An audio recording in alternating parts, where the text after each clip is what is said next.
दलातील अधिकाऱ्याने केली विमानतळ कर्मचाऱ्यांना जीवघेणी मारहाण। मारहाणीत एकाचा पाठीचा कणा फ्रॅक्चर तर एकाचा जबडा तुटला। बस आणि रेल्वेत तुम्ही जागेला घेऊन प्रवाशात अथवा तिकिटीवरून चेकरमध्ये वादावादी होताना पाहिले असेल। नुकत्याच मुंबई हा कोलकाता जाणाऱ्या इंडिगो विमानात एका सहप्रवाशाने मानसिकदृष्ट्या अपंग व्यक्तीच्या कानशिलात लगावल्याची घटना घडली आहे। अशातच आता एका सैन्य अधिकाऱ्याकडून विमानतळावर कर्तव्य बजावत असलेल्या स्पाइस जेटच्या कर्मचाऱ्यांना जीवघेणी मारहाण करण्यात आली आहे। यात एकाचा पाठीचा कणा फ्रॅक्चर झाला आहे तर एकाचा जबडा तुटला आहे। या मारहाणीचा व्हिडिओ सोशल मीडियावर व्हायरल होत आहे। ही घटना श्रीनगर विमानतळावर घडली आहे। श्रीनगरहून दिल्लीला येणाऱ्या फ्लाइट क्रमांक SG 386 च्या बोर्डिंग गेटवर प्रवाशाने कर्मचाऱ्यांना लाथाबुक्क्यांनी मारहाण केली। यात एका कर्मचाऱ्याचा पाठीचा कणा तुटला आणि एकाच्या जबड्याला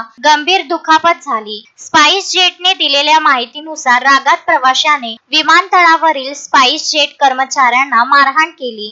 यात कर्मचाऱ्यांना मोठी दुखापत झाली। एक कर्मचारी जमिनीवर बेशुद्ध पडला। बेशुद्ध अवस्थेमध्येही त्याला लाथाबुक्क्यांनी मारहाण होत राहिली। बेशुद्ध कर्मचाऱ्याला मदत करण्यासाठी खाली वाकलेल्या एका व्यक्तीच्या जबड्यावर लाथ मारण्यात आली। यामुळे त्याच्या नाकातोंडातून रक्तस्राव होऊ लागला। जखमींना रुग्णालयात नेण्यात आले असून त्यांच्यावर उपचार सुरू आहे। मिळालेल्या माहितीनुसार हल्ला करणारी व्यक्ती हा सैन्य दलातील वरिष्ठ अधिकारी आहे। हा प्रवासी 2 केबिन बॅग घेऊन जात होता। या बॅगचे वजन 16 किलो होते। सर्वसाधारणपणे सामान घेऊन जाण्याची मर्यादा 7 किलो इतकी आहे। अतिरिक्त सामानासाठी अधिक शुल्क लागणार असल्याचे सांगण्यात आले, पण त्या व्यक्तीने शुल्क भरण्यास नकार दिला। बोर्डिंग प्रक्रिया पूर्ण न करता त्याने विमान सुरक्षा नियमांचे उल्लंघन केले। सुरक्षा रक्षकांनी त्याला गेटवर नेले। तेथे गेल्यावर प्रवाशाने ग्राउंड स्टाफच्या 4 कर्मचाऱ्यांवर हल्ला केला।